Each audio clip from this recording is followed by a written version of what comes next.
अस्सलाम वालेकुम। इस वीडियो में हम चैप्टर नंबर 6 को स्टार्ट करने वाले हैं।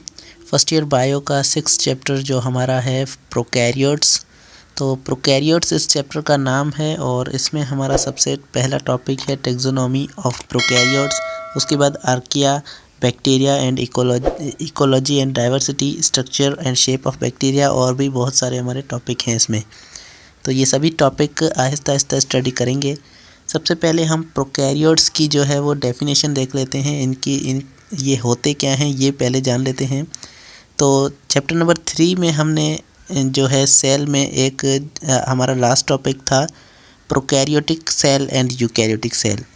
तो प्रोकैरियोट्स वो ऑर्गेनिजम्स होते हैं जो प्रोकैरियोट सेल के बने हुए होते हैं। ये ऑर्गेनिजम्स जो हैं वो थोड़े से कंप्लीट नहीं होते हैं, बल्कि इनके सेल के अंदर जो न्यूक्लियस है उन न्यूक्लियस की जो है वो मेम्ब्रेन सही से नहीं होती है। ऐसे ही मटेरियल जो है वो पड़ा हुआ होता है, इसको हम प्रोकैरियोट्स कहते हैं। आगे भी इसमें हम स्टडी करेंगे। सबसे पहला टॉपिक स्टडी करते हैं टेक्सोनॉमी ऑफ प्रोकैरियोट्स। तो प्रोकैरियोट्स वो ऑर्गेनिजम्स होते हैं जिनके पास जो है वो ट्रू न्यूक्लियस ना हो, सेल के अंदर ट्रू न्यूक्लियस ना हो, उसे हम प्रोकैरियोट्स कहते हैं। अब टेक्सोनॉमी का मतलब ये है कि उनकी क्लासिफिकेशन, ये क्लासिफिकेशन में कहाँ पर आते हैं।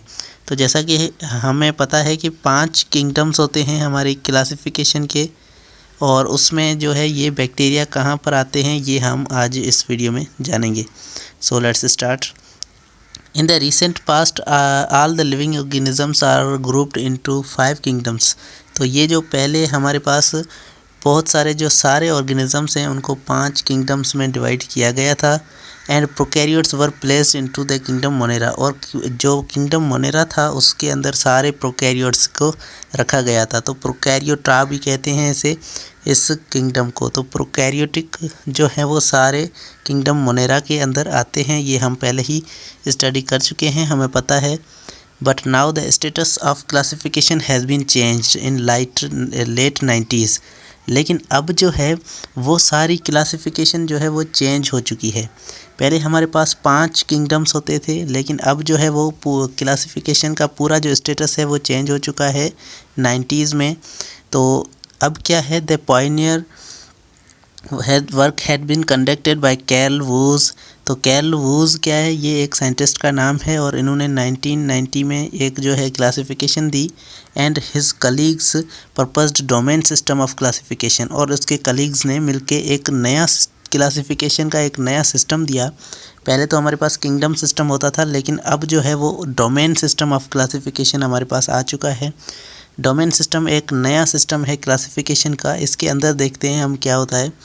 Based upon the different subcellular structure, ribosome and cell membrane. अब ये जो है ये राइबोसोम और सेल मेम्ब्रेन के डिफरेंट स्ट्रक्चर जो सब सेलुलर ऑर्गेनेल्स हैं उनके बेस पर ये जो है क्लासिफिकेशन की गई है। He describe that the life has evolved on earth along 3 lineage called domain. तो इन्होंने डिस्क्राइब किया कि हमारी ज़िंदगी जो है अर्थ पे जो ज़िंदगी स्टार्ट हुई है वो 3 चीज़ों से हुई है, जिसे हम 3 डोमेन्स कहते हैं। विच इंक्लूड बैक्टीरिया, जिसमें बैक्टीरिया आ जाते हैं, आर्किया बैक्टीरिया, और आर्की बैक्टीरिया भी आ जाते हैं जिसे हम आर्किया भी कहते हैं। ठीक है, तो बैक्टीरिया, आर्की बैक्टीरिया और यूकैरियोट्स आ गए। ठीक है, तो एक हमारे पास बैक्टीरिया, एक आर्की बैक्टीरिया और एक यूकैरियोट्स, 3 चीज़ें हमारे पास आ जाती हैं इस डिवीज़न में, डोमेन सिस्टम वाले डिवीज़न में। This division is widely expected through out the world. अब ये जो डिवीज़न है ये पूरी दुनिया में एक्सेप्ट की गई है। इसकी तरह ही अब इससे हमें स्टडी करना पड़ेगा, क्योंकि ये पूरी दुनिया में जो है ये क्लासिफिकेशन अब मानी जाती है। तो डोमेन सिस्टम में हमारे पास सबसे पहले आ रहा है आर्किया, उसके बाद बैक्टीरिया, उसके बाद यूकैरिया में फिर से दूसरी चीज़ें आ जाती हैं, जैसे प्रोटिस्टा, मायोका, प्लांटी, एनिमलिया, हम सभी इसे यूकैरियोटिक में आते हैं। बाकी जो प्रोकैरियोटिक हैं वो बैक्टीरिया और आर्किया में आ जाते हैं सारे प्रोकैरियोट्स। उसके बाद हमारा अगला पैराग्राफ कह रहा है कि in view of recent classification 2 out of 3 domains eubacteria and archaebacteria are prokaryotes. तो इसमें जो है हमारे पास 2 चीज़ें बैक्टीरिया और आर्किया, यानी बैक्टीरिया को यू बैक्टीरिया उन्होंने कहा हुआ है और आर्किया को इन्होंने आर्की बैक्टीरिया कहा हुआ है। तो यू बैक्टीरिया और आर्की बैक्टीरिया मतलब आर्किया और बैक्टीरिया, ये दोनों जो है ये प्रोकैरियोट्स हैं। The domain Eubacteria comprises of all bacterial organism and recently given in the status of kingdom bacteria। तो यूबैक्टीरिया जो भी हैं, इसमें जो बैक्टीरिया आ जाते हैं यूबैक्टीरिया, ये इसमें सारे बैक्टीरिया ऑर्गेनिजम्स जो हैं, बैक्टीरियल ऑर्गेनिजम्स हैं, वो सभी इसके अंदर आ जाते हैं और इसे किंगडम बैक्टीरिया का भी स्टेटस दिया गया है अब। The domain archaea comprises of rest of the prokaryotes, और उसके बाद बाकी जो भी प्रोकैरियोट्स बचते हैं वो आर्किया में आते हैं।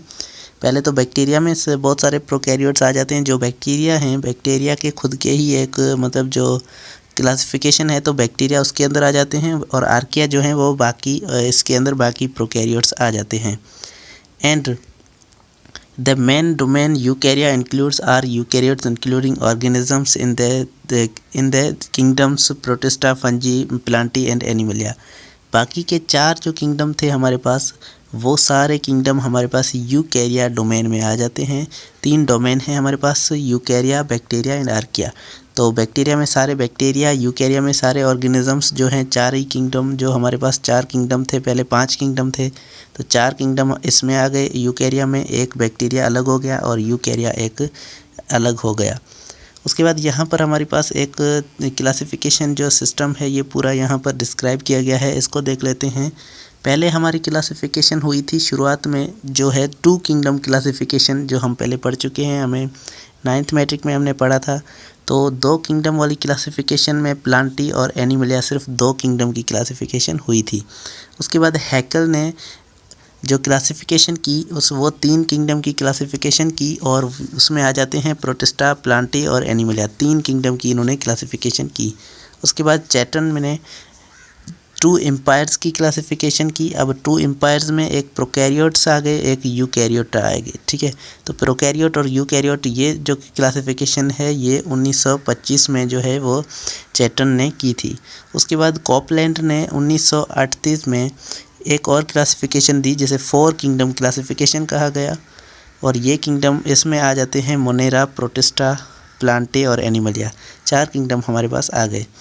उसके बाद ये विटकर ने एक और क्लासिफिकेशन दी, 5 किंगडम की क्लासिफिकेशन की, जो हमारे पास अब तक के लिए चलती आ रही थी, जिसमें मोनेरा आ गया, प्रोटिस्टा आ गया, प्लांटे, फंजी और एनिमलिया। ये अभी तक जो है हम पिछले बुक में भी ये यहाँ तक हमने जो है क्लासिफिकेशन पढ़ी थी। लेकिन ये जो अभी वाली क्लासिफिकेशन हमारी आई है 3 डोमेन वाली, ये एक नई क्लासिफिकेशन आई है।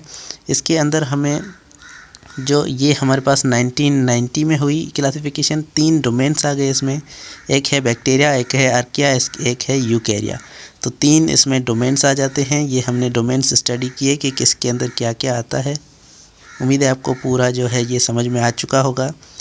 फिर से एक बात बता दूं कि यहाँ पर यूकैरिया जो है इसके अंदर सारे प्रोकैरियोट्स आ जाते हैं, इसके अंदर सिर्फ बैक्टीरिया आते हैं, और ये जो है इसके अंदर हमारे चारों किंगडम्स जो हैं वो आ जाते हैं यूकैरिया के अंदर, क्योंकि ये सारे यूकैरियोटिक होते हैं।